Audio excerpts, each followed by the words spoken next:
Alrighty, hello and welcome to the very first Real Watchers live stream of 2026. Yep. Hope you all had a very happy holidays and a awesome new year.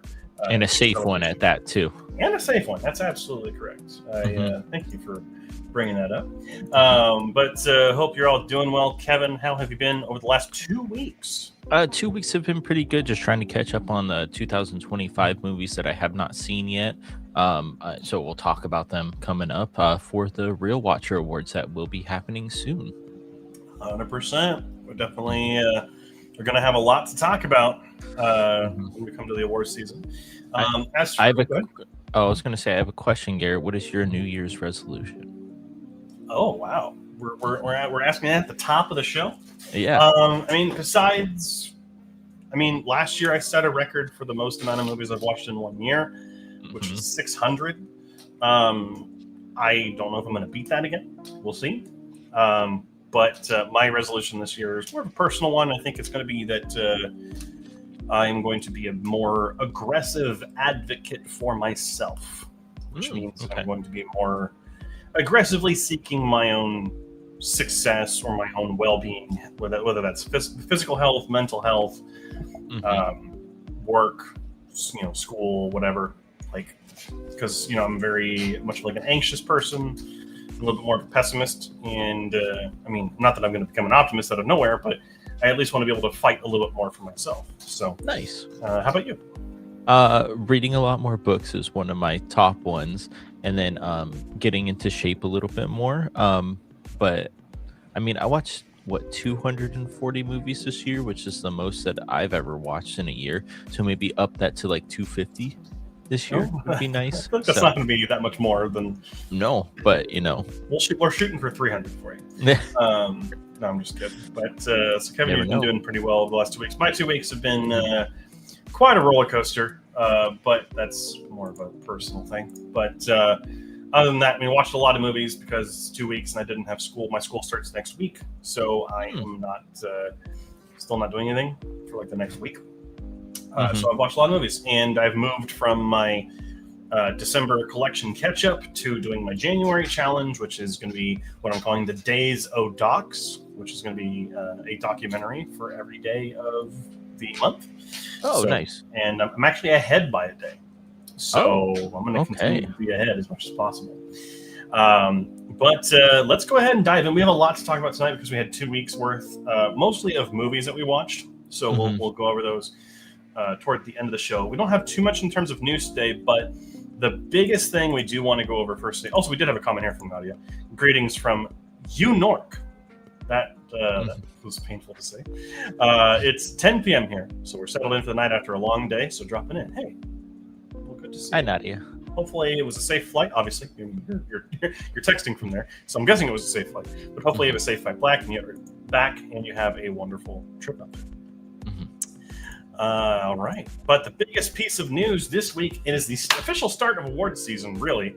Yes. We already had some awards go out, but the Critics' Choice Award winners were announced on Sunday. And I'm sure some of you have already seen some of the clips and stuff. Not like too crazy of an event. We're going to go ahead and go over the winners real quick. So for Best Picture, we had One Battle After Another. For Best Actor, Timothée Chalamet for Marty Supreme. Best Actress was Jessie Buckley from Hamnet. Best Supporting Actor is Jacob Elordi from Frankenstein. Best Supporting Actress is Amy Madigan from Weapons. Best Young Actor or Actress is Miles Keaton from Sinners. Best Director is Paul Thomas Anderson for One Battle After Another. Best Original Screenplay went to Sinners. Best Adapted Screenplay went to One Battle After Another. Best Casting/Ensemble went to Sinners. Best Cinematography went to Train Dreams, upsetting a couple other movies. Best Production Design went to Frankenstein. Best Editing went to F1. Best Costume Design went to Frankenstein. Best Hair and Makeup went to Frankenstein. Best Visual Effects went to Avatar: Fire and Ash. Best Stunt Design went to Mission Impossible: The Final Reckoning. Best Animated Feature went to K-Pop Demon Hunters. Best Comedy went to The Naked Gun. Best Foreign Language Film went to The Secret Agent from Brazil. Best Song went to Golden from K-Pop Demon Hunters. Best Score went to Sinners. And Best Sound went to F1. Now, anything really surprising there, Kevin, to you? Obviously, I mean, say Weapons. That. Yeah, Weapons getting a win for Amy Madigan is pretty big, and it's pretty stacked category too. Was not expecting her to win, and I'm glad she did. I mean, it's a really good performance. I mean, is it the best supporting performance of the year? I'd kind of have to go back and think about that a little bit, but I'm really glad to see Weapons getting some nods here. Yeah. I don't know. I can't remember, to be honest, what else was on there because we said it so fast. I guess best animated K-pop Demon Hunters, because we had like Zootopia come out and everything like that. So that was a surprise to see not like a big studio get it like Disney or Pixar. Cinematography, Train Dreams, because I really like the cinematography in One Battle After Another. Yeah, and Frankenstein too. But I will say Train Dreams is gorgeous. So it does make sense. It uses all natural light. There's no studio lights whatsoever. Like it's gorgeous. If you have a chance to watch it, this week, Kevin, I would highly recommend it. Yeah, those are all your winners for the Critics' Choice Awards. I'll pass it over to Kevin for the next piece of news. Yeah, so Netflix is rumored to be planning 17-day theatrical windows for Warner Brothers Warner Brothers films. Sorry, this is reduced from the usual 48 days. So they're only gonna stay in theaters for 17 days. Correct? Yeah, 2 weeks and some change instead of 48 days, which is. But they can always change that, correct? There has already been a lot of outcry to this, and I'm sure Warner Brothers will fight that because they make a lot of money when they put stuff out in theaters. So I think that this is going to be kind of going the wayside. Hopefully this doesn't come true. I mean, Netflix already said that they will not be touching the theatrical stuff, but then this came out. So, I mean, technically it says rumored on there. It does say rumored, and technically they are still releasing things theatrically, which is what they said, but they never said for how long. And I think that 17 days is honestly not enough. I think that, some people wait for it to go to like matinee, some people wait for it to be less crowded. So like this is just not a good idea. I mean, I could see 17 days for something that's like doesn't do well. Something like a flop, like Him or Tron Ares or something like that. I could see those kind of movies getting like a 17-day release, whereas like Sinners and One Battle After Another getting like a 48-day, because those are clearly moneymakers. So yeah, I don't know. This is kind of stupid to me. Hopefully it doesn't come true. No, hopefully not. But next up, as we kind of already talked about, Callum Turner is one of the two actors currently being circled for James Bond. The other new name is Jacob Elordi. Mr. Frankenstein himself, or Frankenstein's monster, excuse me, now being circled for the role, which makes sense. He is a very attractive gentleman, and he is British. So, I mean, they're going to look at Bond. And young, too. Like, they're going to look at any young British person who's attractive for this role. I mean, either one of them would be great. I mean, if I had to pick one over the other, I would say maybe Jacob Elordi, because he's a little bit more of a heartthrob. I mean, Callum Turner's attractive looking, but I think Jacob Elordi, like, most people, like, you're going to get the Euphoria crowd if you go with him, or like if the Wuthering Heights movie comes out and has a lot of fans, you're going to get fans of his that way. So I don't know. Either one's going to be good. I think Callum Turner's a great actor. I think Elordi's a great actor. So I think either way it's good. I just need to see the movie, and then we'll go from there. I mean, yeah, we have no idea what it is yet, just because we're Denis Villeneuve is directing it, which is nuts. But he's still finishing up Dune 3, so yeah, we don't know when that's going to happen. So. Exactly. Next up, though, Sebastian Stan has been cast in the Batman 2 and may be playing Harvey Dent, the political figure in this, and I think that is perfect. Yeah, I mean, a lot of people are thinking that he might die in the Avengers movies, which is why he's kind of circling a DCU part. But we don't know for sure until people. We can work in two different places. It doesn't the actor doesn't have to stay at the MCU. He can go to the DCU. That's correct. Yeah. Alrighty. Yeah, exciting news though. I mean, him and Scarlett Johansson joining Robert Pattinson is just it's gonna be good. It's a stacked movie.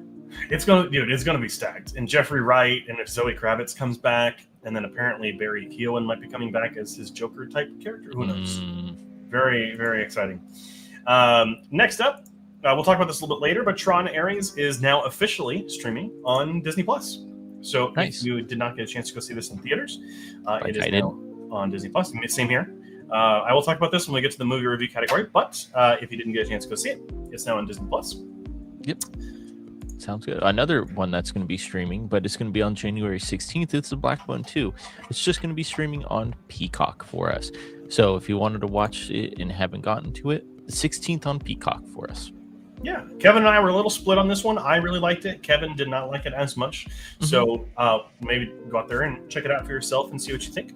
I've seen some people putting it on their best of the year list, and I've seen some people putting it on like their mid-tier or worst of the list. Yeah. So honestly, it just really depends on what you think of it. So if you want to go see it, go check it out. Which I mean, every movie's that way. Like regardless of what we say, doesn't mean that you should or should not see that movie. I'm not being mad that I don't like it and he likes it. Like it's as you should be. Like we could joke about it, and he could say, "Oh, Garrett, you're wrong. You're an idiot." But like, it's not the actual case. All right. Next up, this is pretty cool news. Ben-Hur and All the President's Men are getting physical 4K Blu-ray releases for the first time. Ben-Hur and All the President's Men being like the 60s and 70s movies, respectively, from Warner Brothers that are getting 4K releases, which is huge. I actually own Ben-Hur on regular Blu-ray, but I will probably rebuy it on 4K Blu-ray. And then All the President's Men I haven't seen yet, so I would love to own this. So very exciting. Okay, yeah, nice. I'm definitely going to put some like physical media news in here because I mean, but the thing is, where are we going to get this? Amazon. Okay, just got to order it. I know. Honestly, like I usually get my physical media one of two places. I go to Amazon or I go to Barnes and Noble. The problem is that usually a lot of these new releases now have slip covers, like the paper cardboard covers that are over the front of them, and Barnes and Noble puts stickers directly on them that do not come off. Oh, and yeah. That's really frustrating. Amazon doesn't do that. So that's what's kind of nice about Amazon. Oh, and they have something totally different. They have the sale going on right now, too. Oh, yeah. Yeah. So. Which is, I mean, luckily it's going on until the 19th, which is after I get paid. Oh, I was going to ask you what day it ended. So yeah. Amazon is currently having a 3 for $33 sale on 4K Blu-ray, which is nuts. Crazy. So. And it's like F1's on there and Superman's F1, Superman, there. Jurassic World Rebirth, a lot of new releases, and then some old ones as well.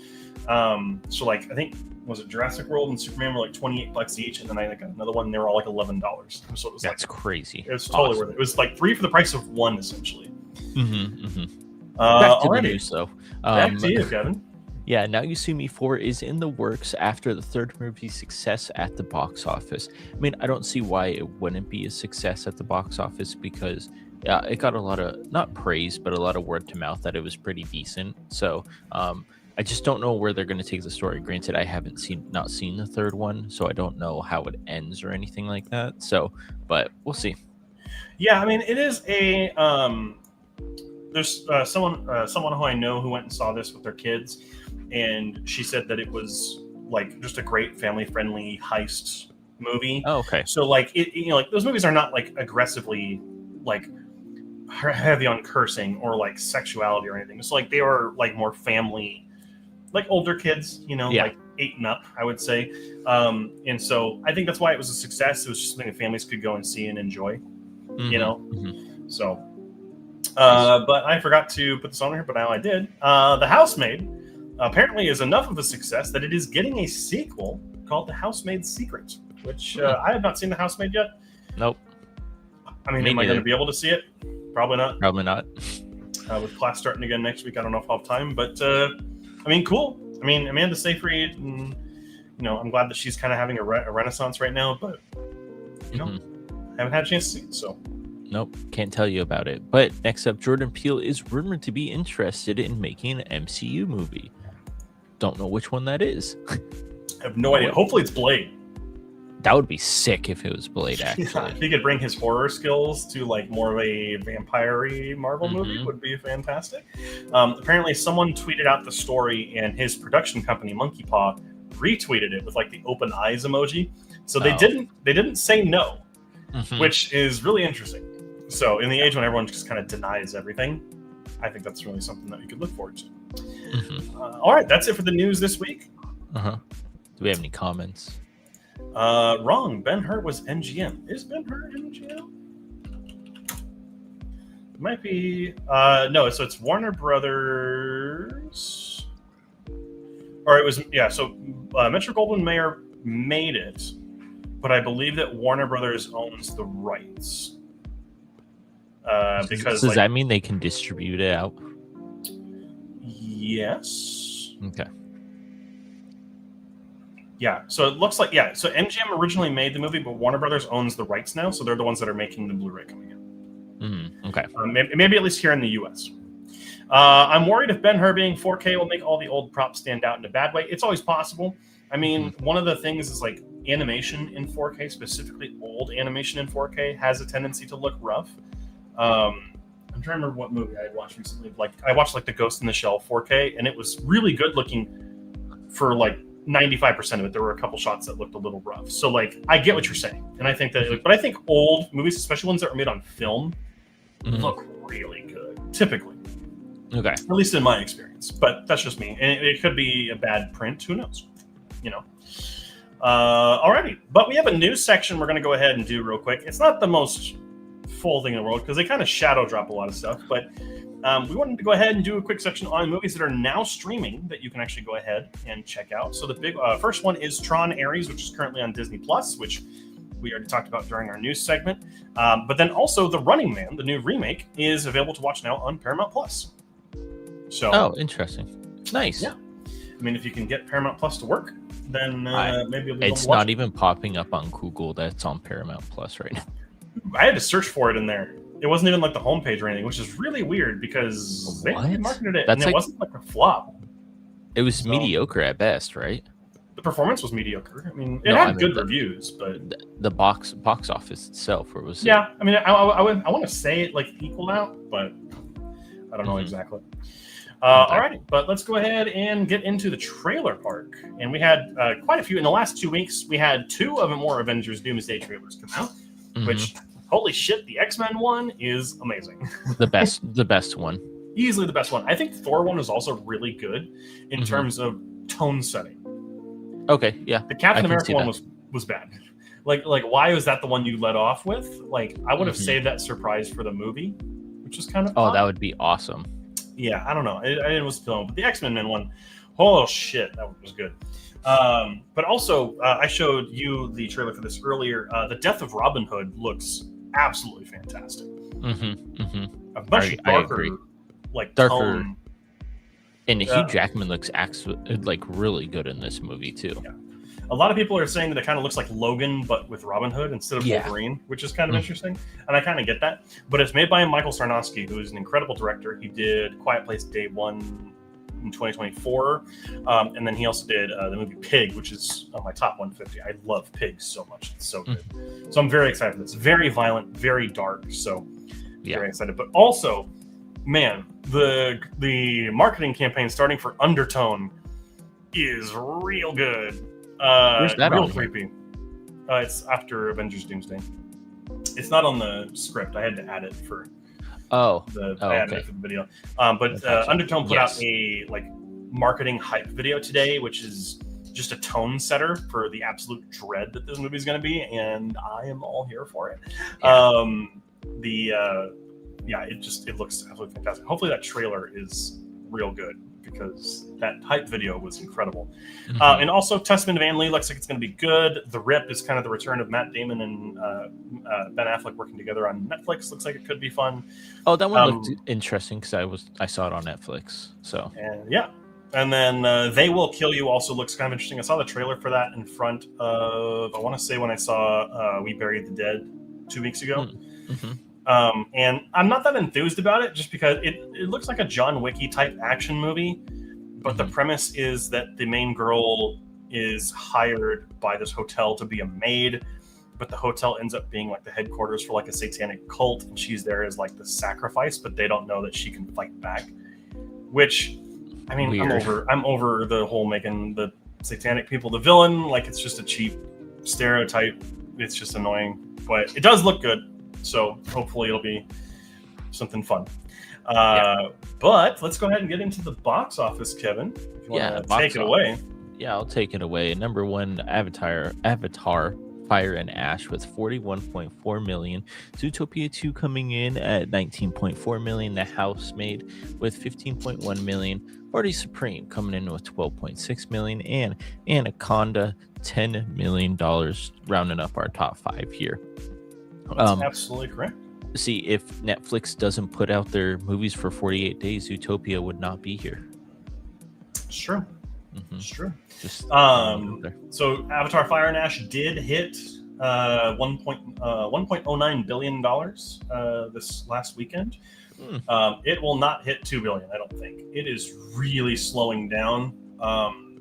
When you compare this movie to the last one, it is vastly underperforming, which is crazy to say because it's made over $1 billion already. But $780 million of that is from overseas, which is probably mostly China.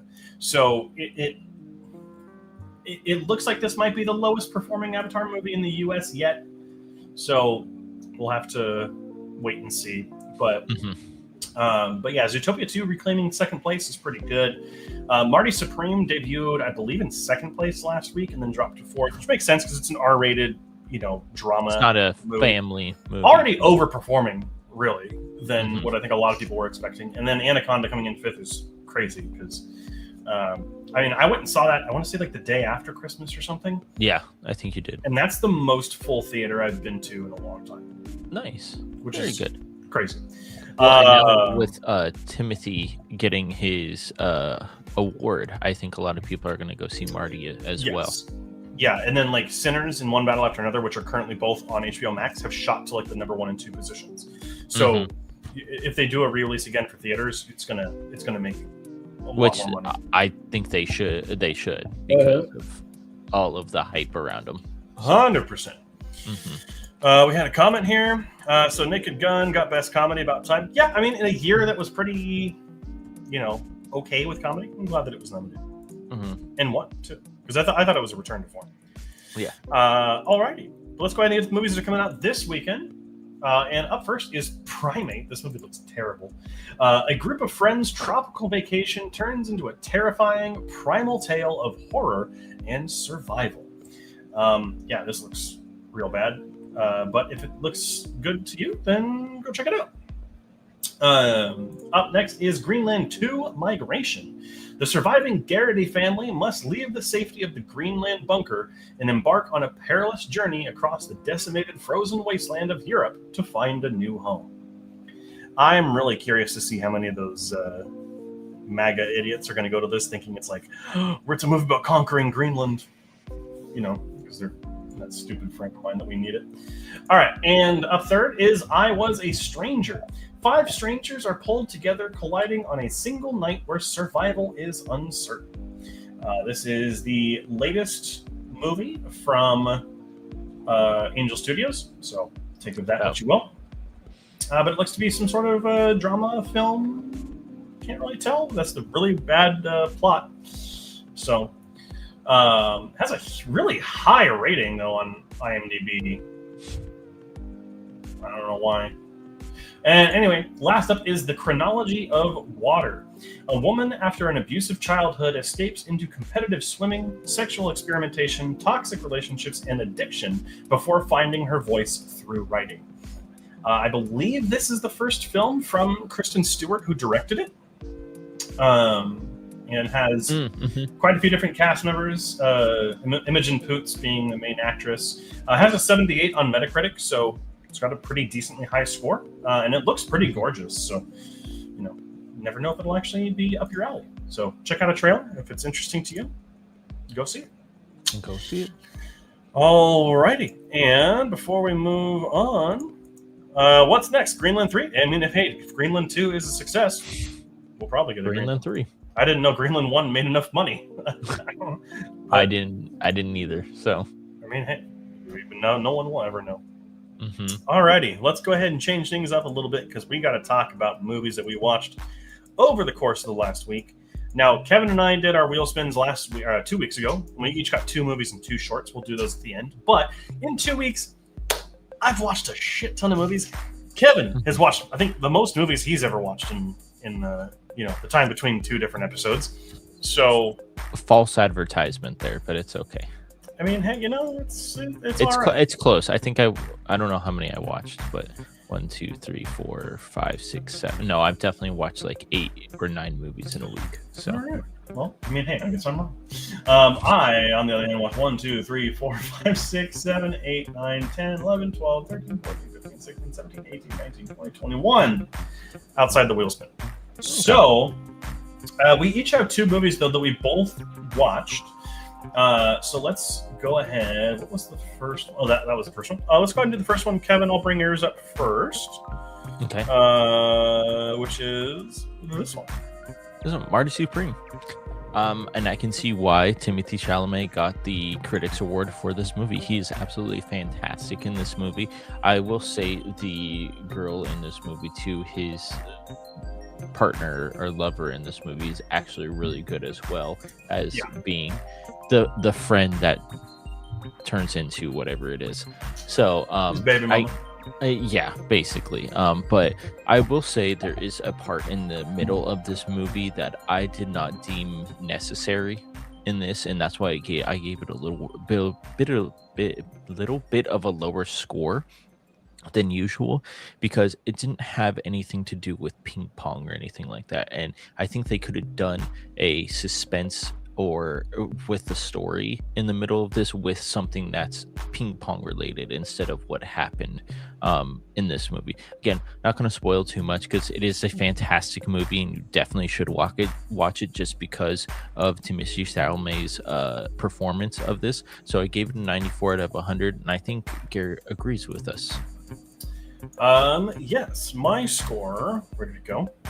Is I gave it a 95, so 1 point higher than you. I think it's superbly acted. I think it's really well directed. It's definitely a spiritual successor to Uncut Gems, and this movie will give me an anxiety attack while sitting in the theater. My only critique is there is a plot element of this movie, and I'm guessing it's the exact same thing that Kevin's talking about, that is completely unnecessary and just doesn't need to be in the movie, and it does slow it down. Apart from that, I think this movie is really, really good. One of the better movies of the year. And Timothée Chalamet, I think this is going to be his first Oscar win, which will be pretty crazy. Yeah. Alrighty, and let's go ahead and get into the second movie that we both watched, Kevin. Yeah, which was how do you say it? Begonia? Yeah. Okay, Begonia. You got it. Very interesting movie, I will say. It's more like when you didn't tell me to watch it, but I was going to watch it and you told me it was a darker humor comedy. I didn't know how bloody and gory this movie was, and how like I would not look away from the screen, but like wince at the screen a lot of the times. But another person that I think does a great job in this is Emma Stone. Is it Emma Stone? Yes. Okay. Emma Stone is fantastic in this movie. I really enjoyed her performance in this. The only thing is, again, it's a 2025 movie. I don't want to spoil anything for it. But the ending of this movie, I wish they would have gone a different way. And that's all I will say. Yeah. I gave it an 87 out of 100. Totally forgot to say. Well, there you go. I gave it an 83 out of 100. I was right there, pretty much, again, right there with you. Not my favorite Lanthimos movie. I did think Poor Things was better, for sure. I really can't talk in depth about my criticisms for this movie because it deals with the ending as well. But I think it undermines a lot of the possibility for what the movie could have been. But I think at the end of the day, it is also just a Yorgos Lanthimos movie. So it's just going to be weird for the sake of being weird. It wasn't too weird, though, I will say. I really enjoyed how not too far out it was. I mean, until the end. But I think this movie has a lot to say, and I think that it is scary in the fact that this is how people think. And a lot of these people are in positions of power. And that's what's really frightening, that they are that into the conspiracy mindset. And it's absolutely disturbing. I think Emma Stone is incredible here, but I think Jesse Plemons is honestly better. Is that the main guy? He's the main conspiracy guy. He's incredible in this movie. Really creepy. Also, Aidan Delvis, who is his cousin, is like, he's adorable, man. He is. I love that guy.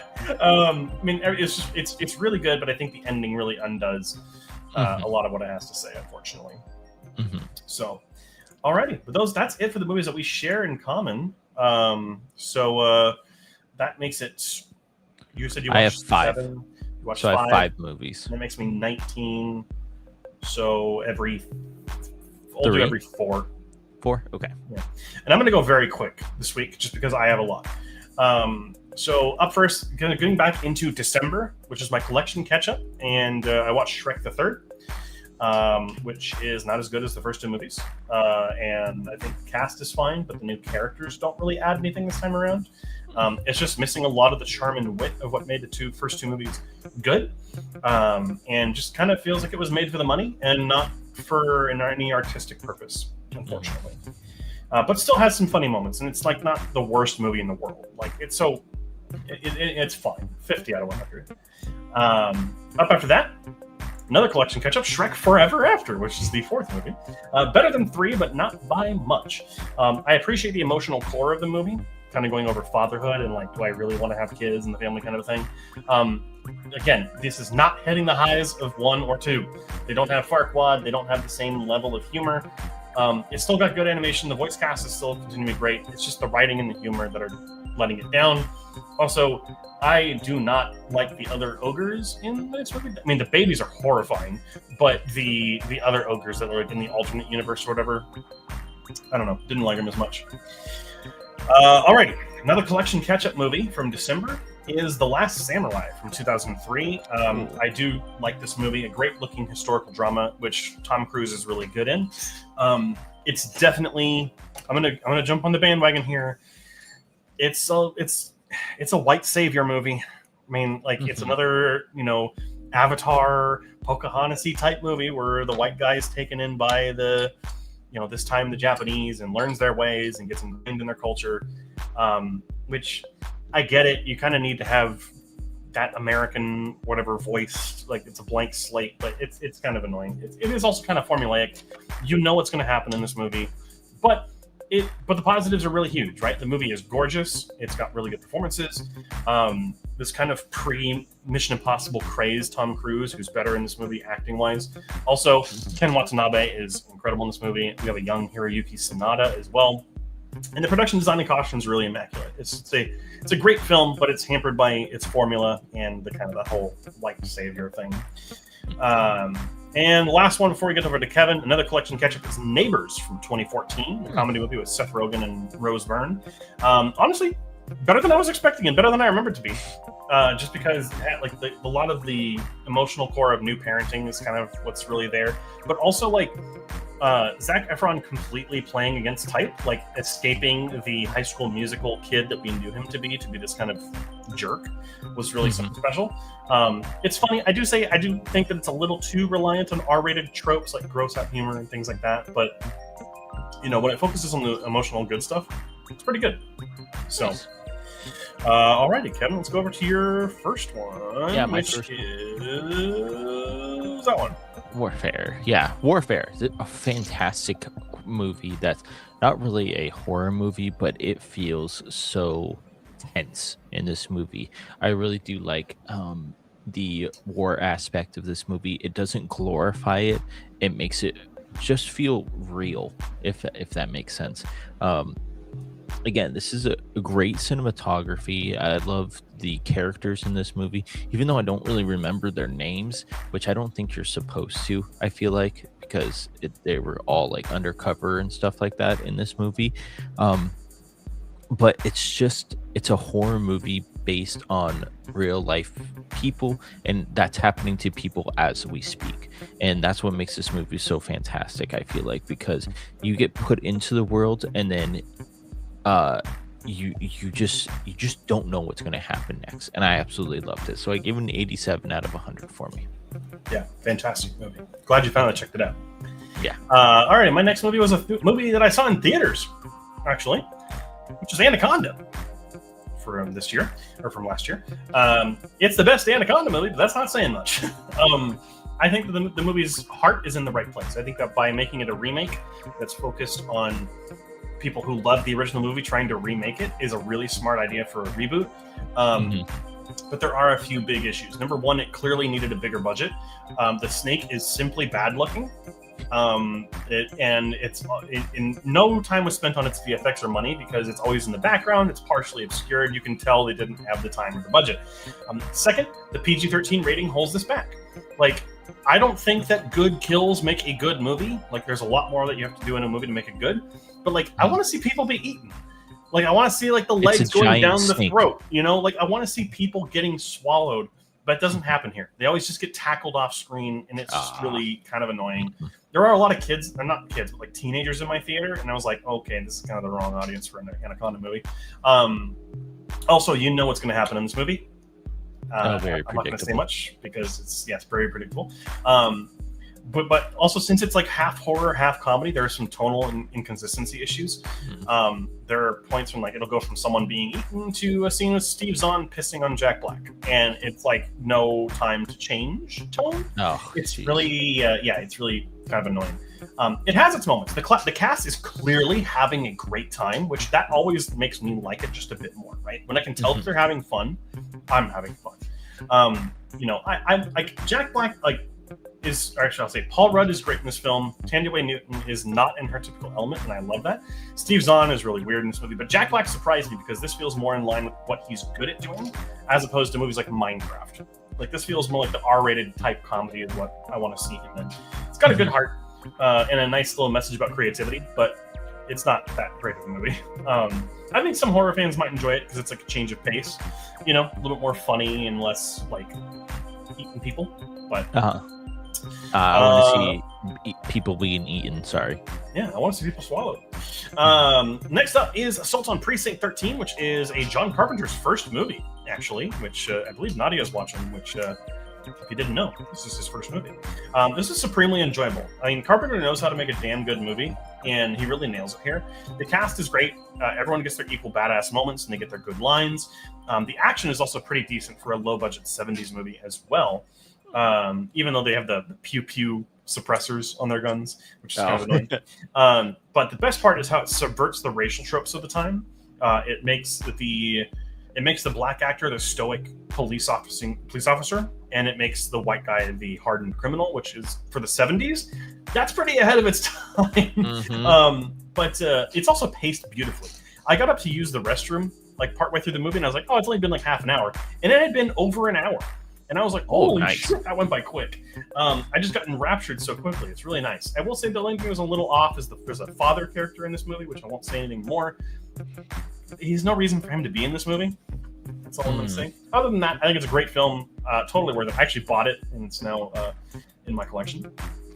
Nice. Going quickly here, Mary Poppins is the collection catch-up movie for this year, or for the next one. This is a true classic, even though it's very different from the original book. It's one of those movies from my childhood that's really integral to my cinematic journey. I love Julie Andrews here. Dick Van Dyke is fantastic. I can't say enough about the film's music. Like, we all know, Spoonful of Sugar, Supercalifragilistic. Like, everything's so great. If there's anything I'm a little critical of, it's got some pacing issues when it's not the music or Julie Andrews or Dick Van Dyke on screen. I kind of find it hard to care about, the parents of the kids and stuff like that. But other than that, I do really love this film, and I always will. I think it's fantastic. Last one before we go to Kevin is Breathless by Jean-Luc Godard. I bought this as a part of my Christmas money or whatever, so it was a collection catch-up movie for December. Man, finally time to watch this movie. It is a fascinating piece of film history. This is kind of rebuking any rules of cinema making from the time. Jump cuts during dialogue and things like that were very different. This is part of the French New Wave movement, or Nouvelle Vague, which is a huge part of film history. It's hampered by a few things, though. I think the characters are kind of keep it back a little bit. I like Patricia, who is the main girl. Jean Seberg, I think, is the actress. Yeah, and she's exceptional. But Michel is the main guy, and he's a huge asshole, and I kind of hated him. I didn't want him to get Patricia, who's the main girl. But I feel like Godard was clearly trying to make him into like a Humphrey Bogart type character, like from Casablanca. But he just kind of makes him into a huge dick. But other than that, the revolutionary cinematography and editing are incredible. It's a total vibe, and I now get why people really are obsessed with France because it makes it look like so much fun. Nice. So, alrighty, Kevin, and your next movie is there. Yeah, Mr. Roofman. This is with Channing Tatum in it, Yeah, which is got it. I was like, I know who it is, but I can't remember his name. Um, but no, it's kind of him in like kind of a comedy role, but kind of like a wholesome role in this movie, which is really nice to see. He's not in like Magic Mike or anything like that. Um, I really enjoyed him in this movie. The only thing is it's based on a true story, which I didn't know about, which is really cool. But it's just dumbed down a little bit. It's too predictable. It's very one after another, and Like there's no formulaic. yeah, and with everything that's going on, it could have been a comedy in this, and it tries to be comedy, but then it tries to be heartwarming in some certain situations. Kirsten Dunst in this movie, I don't think is in it enough. I feel like she's more in the back end of this movie, which I wish it would have been just him and her, like him working at the Toys R Us. And I know that's not how real life went, but it was just okay. I was just wanting something more, so I give it an 68 out of 100 for me. All right. Alrighty, my next one. I can't talk a lot about this movie because I don't want to spoil it for people. Is Wake Up Dead Man. Better than Glass Onion. Definitely second best in the franchise. I had no idea where this story was going, which was kind of nice. And I'm upset that Ryan Johnson is not going to be able to make Star Wars movies to this level, because everyone hated Last Jedi, which I enjoyed. The cast is phenomenal as always. Josh O'Connor is the huge standout here as the main priest character. He's fantastic. Also, Glenn Close and Jeremy Renner are great here. But oh man, is this film pretty! The cinematography is really good in this movie. There's some shots of like the church with like the red night behind it when the daughter walks in is so good. It's got a nice bit of like grappling with faith and like every movie kind of skewers people. The first movie skewered the rich and kind of the way they act, and then the second movie skewered the rich and people who are like social influencers. This one is skewering people who use religion falsely to kind of as a position of power or tyranny or whatever, and I love it. It's not the best movie of the series by far, but it's really good though, and I think it is easily second after the first movie. Really well written, so much fun. Go watch it if you can. Yeah. Yes. On the other hand, agree. Honey Don't was a disappointment. I wish this was so much better because the Coen brothers are two of the best American directors ever, and this one was by one of them and was not very good. The best part of this movie are Margaret Qualley and Aubrey Plaza. They've got some great romantic chemistry and would love to see more of them together. I like Honey as a character, though. I think that she is a great private eye, and I would have loved to see a TV show with her and doing things. But unfortunately, the story they put in is just not very good. Chris Evans, I like when he plays villains. He's really good at it. But again, he's wasted in a story that's just not that good. It's all wasted potential. There's not very good dialogue. It's got me to laugh a couple of times. There's some really funny edits especially during romance scenes. But it's just kind of a big shame that it didn't turn out as good as it could have. So 35 out of 100. Okay. Another collection catch-up movie was 13 Hours, The Secret Soldiers of Benghazi. And holy shit, Kevin, I wish I had like a air horn, like a da-da-da-da-da, which I would celebrate Michael Bay making a decent movie. Which is so surprising. Michael Bay is by far one of my least favorite filmmakers, but I do have to admit, this one was actually pretty good. This movie is coherent enough and does present enough thrills to warrant viewing. I think it does struggle with being too weighty. Michael Bay never knows what to cut things out. I feel like he just puts everything he films into his movies and just doesn't edit them.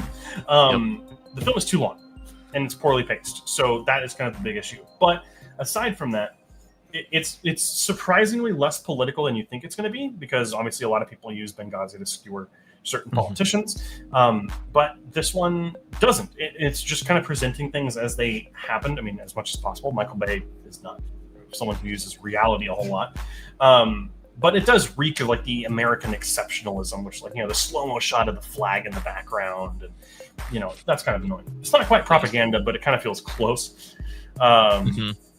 And one more before we go back to Kevin, which is my last collection catch-up movie for December, which put me up to 31, which was Legion. which is a 2010 action horror movie about a fallen angel fighting against angels who are trying to wipe out humanity. This movie is not great. It's a really shallow action movie that uses some horror aspects to try and distinguish itself. However, I do think there are a few good things about it. I love the creature designs. The Ice Cream Man is really iconic, and a lot of people probably remember him when they see that image in their head. And I also love that all the angels, when they possess humans, they kind of like mutate and mutilate the bodies, which is cool. Also, I love that the movie makes God and the angels the bad guy, because that's very different, and I love that.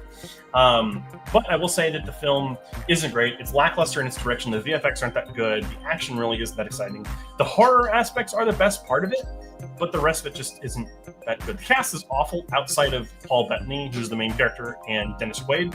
They're fine. Everyone else is awful. It's just a typical 2010s blockbuster attempt that failed, and it just isn't that good. Gotcha. Unfortunately. And your next one. Yeah, my next one is Mission Impossible: The Final Reckoning. It could have been a lot more. It was a long movie. It was like 2.5 hours, I want to say, and it was very messy because the first one ends on a cliffhanger, and then they have to kind of take you back to the cliffhanger and then go all the way forward. The action is good in this one, but there are some action sequences that I feel like are way too long. They were too drawn out, unfortunately.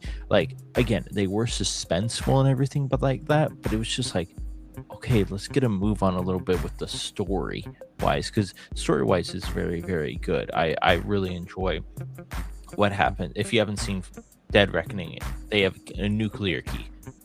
It goes from there. Thanks for the spoiler. I'm just kidding. There's no spoiler in that. That was 2 years ago. I haven't seen it. Oh, you haven't seen any of them. So I haven't seen any of them. Yeah. But it was just too long of stunts, I feel like, and it's not a bad way to end a franchise, but it's not a good way to end a franchise, I feel like. So I give it a 66 out of 100. Alrighty, 4 more from me. My last movie that I watched of 2025 was Breakdown 1975. This is a documentary on Netflix that's all about the year 1975 and the movies that came out that shaped that year based on historical events. Honestly, if you know basic US or Hollywood history, nothing surprising is in this, but the way it's presented is pretty nice. It's a nice, easily digestible package. I do think that it is pretty good, especially for people who don't know a lot about this kind of thing. It's crazy to think that all these films released in 1975, like One Flew Over the Cuckoo's Nest, Nashville, Taxi Driver, Jaws, All the President's Men, all these movies came out in that year, and we're all crazy based off of things that happened. There's not a whole lot to say. There's not a whole lot of new information, but it's good for like students of film and kind of fans of film in general, or even just basic U.S. history. Up after that, that was my first documentary of the Days of Docs. My second one is A Forbidden Orange, which is about the film A Clockwork Orange and how it had a premiere in a very conservative dictatorship in Spain during the 60s. Now, it was cool. I was not expecting to learn anything about Spain. I thought it was just a documentary about Clockwork Orange.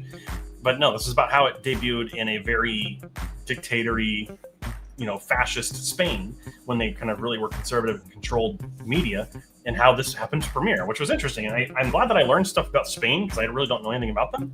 Mm-hmm. But I wanted to see more about the film and how it was made and all that. Like, this is narrated by the guy who plays the main character in Clockwork Orange, so I would love to see more about the film. It was fine. It wasn't what I was expecting, unfortunately. All right, next up, for next documentary for Days of Docs is Koyaanisqatsi, which is a kind of like a visual tone poem. There's no narration or dialogue in this entire thing. It's all footage set to music, which I wasn't expecting this to have a story as much as it does. This one feels like the beginning of the end, like a testament and a damnation of humanity's power to not only create, but to destroy. Here, the director takes us on a journey from the humble origins of like stone and rock and trees and everything to modern-ish 1982 United States. It's a very pessimistic analysis of humanity, I think. I think that's how I interpret it. But the cinematography is incredible, and the music is iconic. I will definitely be getting a vinyl as soon as I can. It's really, really good. and I would highly recommend anyone to watch it. It's like 89 minutes. It's pretty short. It goes by pretty quick, but it is just really something beautiful. So Nice. 95 out of 100. Then I watched the sequel, Pawakatsi, which is not as good as Koyaanisqatsi, but still has some good points to it. Pawakatsi is beautiful, but its main issue is that it refuses to cut away from things. It definitely lingers on shots for too long. Like, it makes the pacing slow down a ton. The shots are beautiful, but it just lingers. It just drags the pacing down, makes it feel even longer than it is. It's only like 98 minutes, but it feels like 2 hours. So the score is good, but it's not as good as the first one. And while I love the idea of showing the modernization of third world countries and why that may be a good or bad thing, it just doesn't hold a candle to the original. So 73 is what I gave it. And that is it for mine for now until we get the Kevin's one here. Second to last one here. Until Dawn. I heard mixed reviews about this. You went to go see this and had some mixed reviews on it too, and I do as well. I wish it would have just not copy pasted from the game, but they took a different approach, and I like to see that. But I think the game for shot game would have been a little bit better because of the fans in this. I do like the creepy ghoul. I call them ghouls. I don't know what they are. They're like skinwalkers or the Wendigos in this movie. They're very creepy. There's one part that I'm not going to spoil because it is a 2025 movie that had me on the edge of my seat a little bit, which I thought was fantastic. But it's just the characters I don't care about, unfortunately, in this movie. Like, I could give the person, the new guy that the girl from Marty Supreme is dating is an absolute dickhead in this movie. And so it's just, unfortunately, it's character flaws, but I do like the horror aspect. I didn't know how bloody and gory this was going to be, which was really cool. I was not expecting that. But 68 out of 100, unfortunately. Yeah, I like some of the ideas that are in like the shorter segments better than the actual story for the movie. Like, I don't want to say much else and spoil it, but I gave it a lower score. But I can see why people would enjoy it for sure. Yeah. It's not the worst horror movie of the year, but no. I mean, compared to the game, disappointing, I think. Yeah. Alrighty. How about a documentary that anyone can watch? Puff! Wonders of the Reef. I just looked for a short documentary yesterday to kind of like fill the need, and this one was actually really adorable. It's about a baby pufferfish at the Great Barrier Reef and the kind of things that happen in the Great Barrier Reef, and they give a story and a name to a little baby fish, and the fish is adorable. Look, I like animals, sure, but I'm not like animals are better than people type person, right? That's not me, except for Puff. I will kill for Puff. Puff is an icon, and Puff deserves the best in the world. It was really fun. It's a fun little documentary. It's not game-changing or anything, but like it's like an hour-long, cute little documentary about a baby little pufferfish, and and there's some really good cinematography in this too. Also, Rose Byrne, who is a wonderful Australian actress, does the voiceover for this, and she's amazing as the voiceover. She has this like motherly quality and gives a lot of life to it. There's also some humor that she brings to it, which I really enjoyed too. It's a cute little documentary, not game changing. It's enough to make you forget about the world burning around you for an hour. So, I did enjoy it more than I was expecting to. Nice. Alrighty, we talked about this one earlier, Kevin. Tron Ares. This hurt. So what happened? So I love Tron, particularly Tron Legacy. I think is fantastic. So I was excited for this, and the fact that Nine Inch Nails was doing the score was really exciting. Positives first. Visuals are really, really good. Aside from opening news footage that looks like it was AI, the designs, the suits, and the digital world all look fantastic, and that's par for the course with Tron. Also, holy shit, Nine Inch Nails score is so good. It is not as good as Daft Punk's. If Daft Punk's was like a 10 out of 10, Nine Inch Nails is a 9 out of 10. It's not as good, but it's really close. That's where the praise is at. I know this should have stunk from the fact that Jared Leto was in this movie, which he's a talented actor, but he's just not bankable lately. And it's directed by Disney's go-to director, Joaquin Running, for making movies that are safe and don't really break the mold. Because this movie is infuriatingly mediocrely directed. It just does not. It just doesn't feel remarkable at all, which is really sad. Also, Leto is incredibly bland in this movie. Like at least Morbius was like him overacting in a bad movie. This is him like underacting in a bad movie. Also, the story is really bad. The side cast, like Greta Lee is a fantastic actress, and she's wasted. Evan Peters, wasted. Gillian Anderson, wasted, because the dialogue and the story just really are stupid in this movie. I take a page out of my book. Watch this as a hour and 45-minute Nine Inch Nails music video that just happens to have some sort of story to it. Mm-hmm. That's where it's getting its points from for me. Okay, gotcha. And lastly, thank you for bearing with me. I watched a documentary today called Architecton, which inspired by Koyaanisqatsi, actually. But this tells the story of concrete. And how concrete goes from rocks to being the building block for civilization, which apparently it is after water. Concrete is the most used resource on the planet, which is crazy. Really? Which is kind of interesting because this movie has incredible cinematography. It's now on my awards list for best cinematography of the year. Immaculate camera work. It's really good. Also, the camera does make this interesting to watch. It's why it's a 50%, right? It looks so goddamn good. However, it is an hour and a half movie about concrete. And it's not as exciting as it really thinks it could be. The worst part is that the movie thinks it's so much more interesting than it actually is. Oh. And that's what really hurts. There's also this really painful bit about like this ultra rich guy who makes like a ring of stones in his garden for like folklore reason or whatever. And then he's like, oh, we have to get closer to nature. As he's like living in this house that costs millions of dollars. And it's like, dude, shut the fuck up. Like, the way I sum this movie up is it's pretty, but hollow, like a bad Tim movie.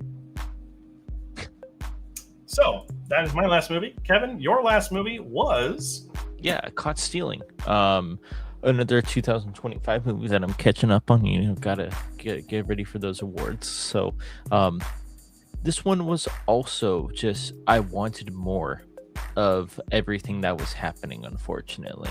Austin Butler in this movie, I think, is absolutely great.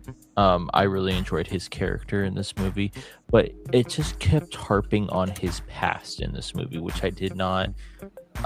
We get it. It happened. But they kept going back to, and it's like, okay, we get it. We understand what's happening here.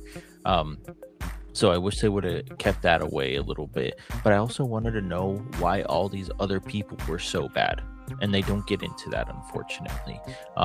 So that's all I'll say about it, because it was a good action movie, but it was just lacking that why are these people so bad kind of a situation. So I gave it a 66 out of 100. Gotcha. Yeah, I'm right there with you. I think I gave it around the same, so totally get you. Alrighty, let's go ahead, and that is it for the movies watched outside the wheel spin. Sorry that took so long.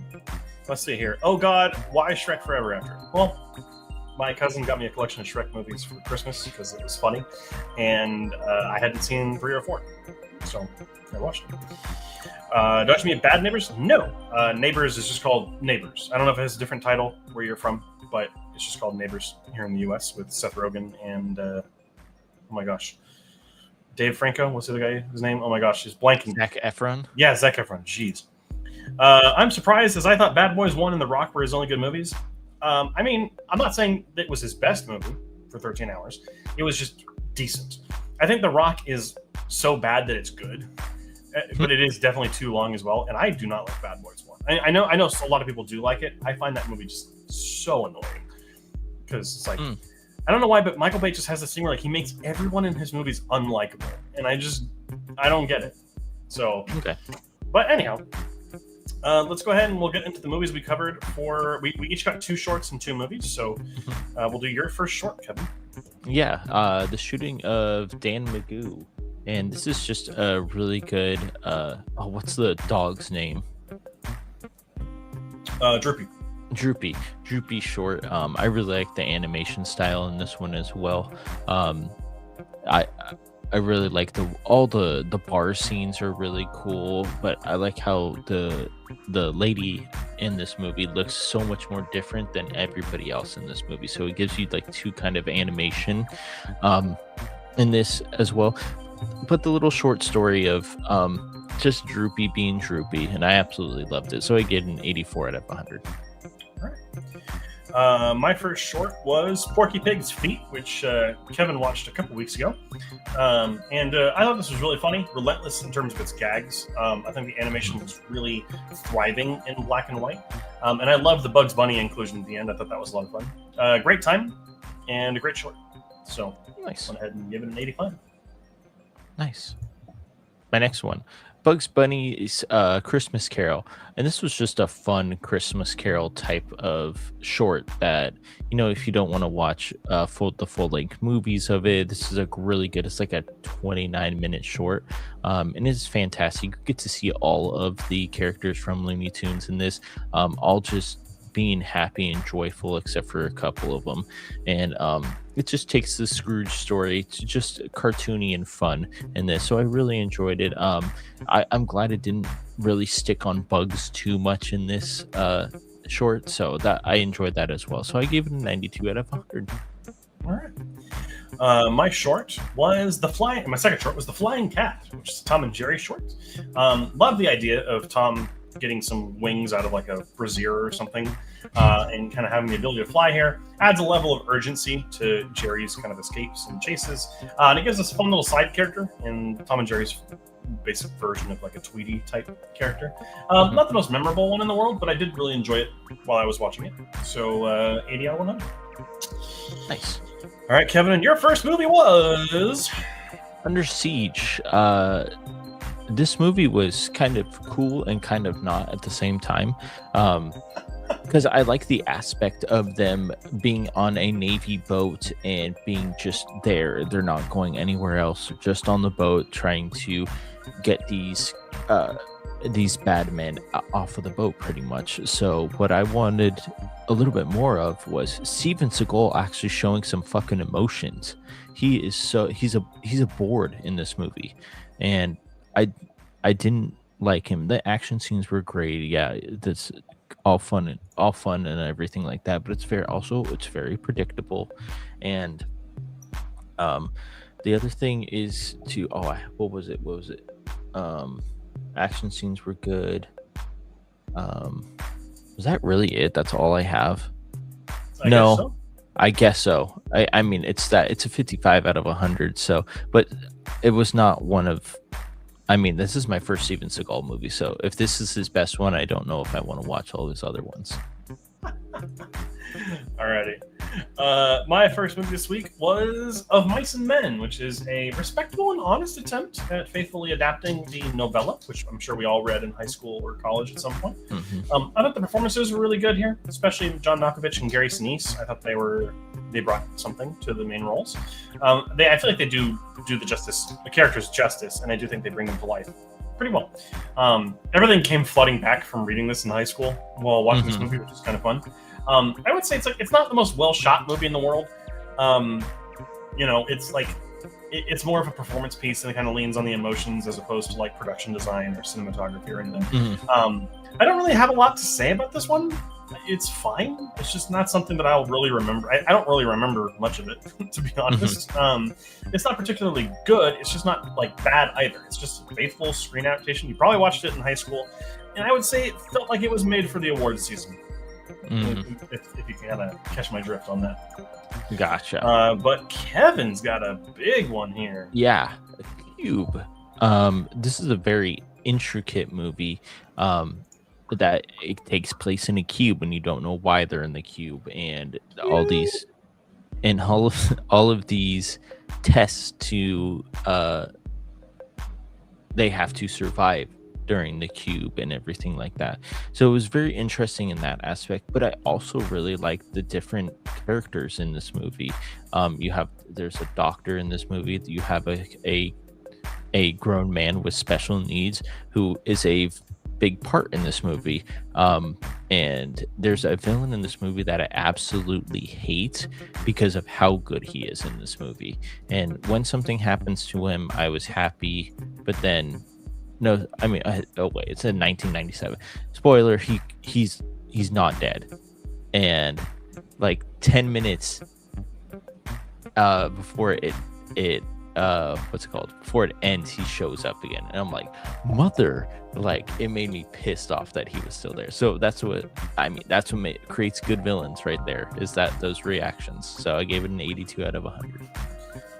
All right, well, my last one, Leprechaun in the Hood. Love it. This movie was so bad that it was kind of good. I went into this not having seen a single Leprechaun movie. Oh, but I have seen coverage of them on YouTube, like either making fun of them or whatever. Man, was this movie something? It's poorly made. Yes, it's bad. The jokes and the jokes and the situations and stuff have aged like milk. But it's kind of fun. Like, there's still a great campy performance from Warwick Davis, and I respect that the story was trying to go a little bit for a mess of stardom and celebrity, which I did appreciate that part of it. I was also surprised, that part wasn't as bad as I was expecting. But sure, it's still awful. The acting is atrocious. The dialogue is abysmal. The production makes this look like it was made for nothing. While I appreciate the whole stardom idea, this film does the whole thing where every horror movie, a lot of horror movies did, not every horror movie, a lot of horror movie franchises did, where they had to take the urban sequel. They had to go to the horror movie that goes into a predominantly black neighborhood or setting, and the villain is the one who's the fish out of water. It's a little annoying. It's weird and slightly racist, but it's, Jason went to Manhattan in space. Why can't Lubden go to the hood?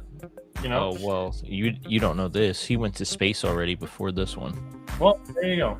Yeah. But it's bad, like pretty darn bad. But it's also ridiculous, and I kind of love it. I'm confused. I don't know.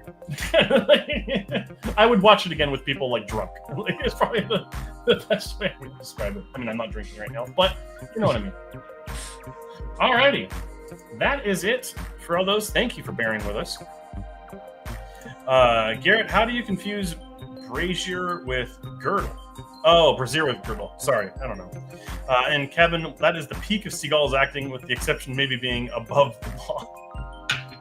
I don't know. I used the wrong word. That's my fault. I'm tired and I work brain. I don't know if I'll see another Seagal unless it's on the wheel. So Now Joey's gonna pick all Steven Seagal movies this week. You know what? That's okay. Love this line. A friend with weed is a friend indeed. That is our friend Grant in a nutshell. Some really corny dialogue. It's, again, so bad that it's good. It's so good. Alrighty.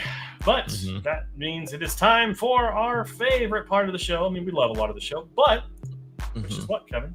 It's a new wheel because it's a new year. It's not, but we should change. I wish we could change the colors. That would be cool.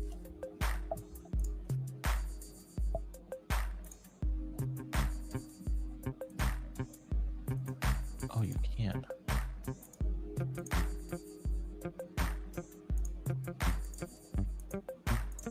There we go. Oh, jeez, that looks terrible. I love it.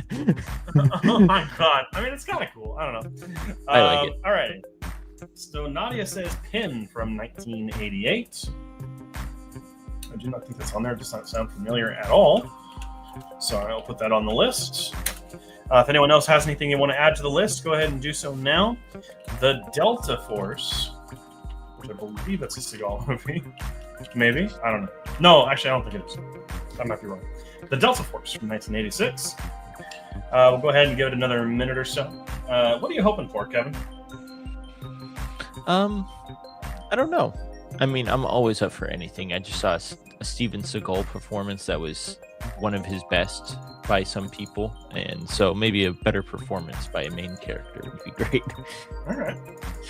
I mean, I'm always game for anything, so I am definitely excited. You paused it on Madam Web too, so hopefully I don't get Madam Web. Hopefully not. I mean, hey, who knows? If you do, you'll get something to add on your worst of all time list. All right. Possibly. It's been pretty quiet, so we'll go ahead and spin the wheel. We know we're going over time quite a bit today, so Kevin, let's go ahead and save the wheel. We'll go to the wheel of shorts. Hold up. Wait a minute. Something ain't right.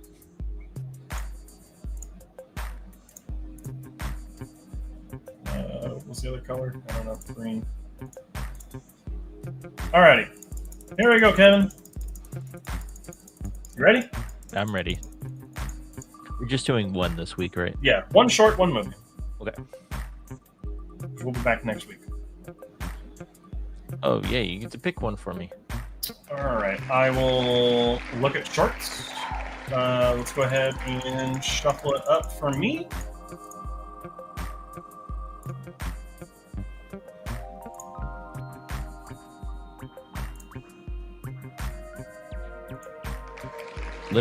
Hey, Little Schoolmouse, and it is a Kevin one.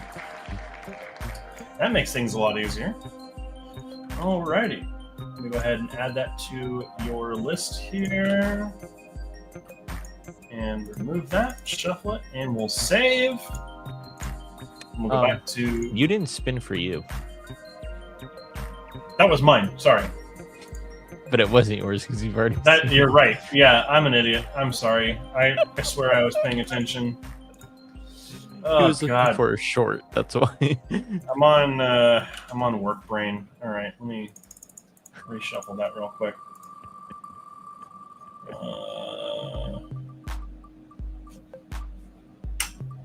Jerry and Jumbo is yours. Jerry and Jumbo. All righty. Okay, and let's go ahead and get to the movie list. Mm-hmm. Now that we've actually spun for me. Yeah. We'll shuffle this up. Pretty well. Okay, you guys like it. Alrighty, and Kevin's movie is...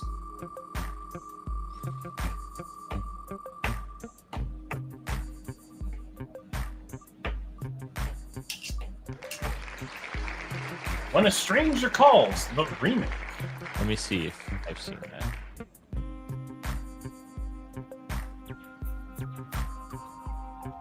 While he's doing that, well, actually, yeah, we'll check it real quick. No, we're good. You can put that down for me. Okay. And go ahead and put that down as Kevin's movie. I still got to get you a short. I'm looking right now, so. All right, we'll shuffle it up. Spin it for me. All right. And I have your short, I believe. Willow from 1988. I have never seen Willow, so nice. I'm actually kind of stoked about that. Alrighty. Okay, Kevin, and let's see here. What is my short? That's what I'm trying to decide between two different ones right now. I could give you one that I really love, or I can just give you one that's just good. I think I'm just going to give you a good one. I'm going to have you watch A Short Vision, which is from 1956.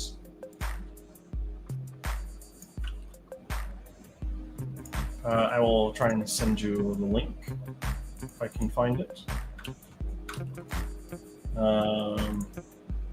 Yes, I have found it. It is on YouTube.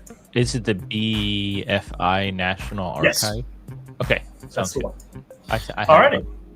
Nice. Let's see here. Ooh, pretty well. Yep. Watermelon colors. You gotta love it. Let me go ahead and save this real quick. Back to this. Love that movie. So eerie. I'll watch it with you, Keb. Okay. Your name has changed. Come back first. No, you have to fly to. You know, you got to fly to where she's at. All right, cool.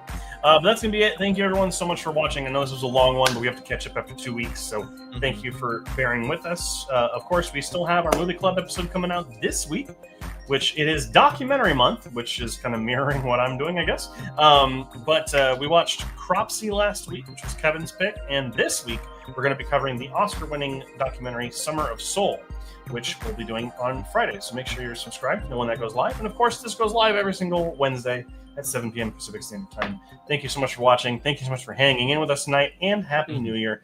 So thank you so much for watching. Until next time, keep those eyes on the screen.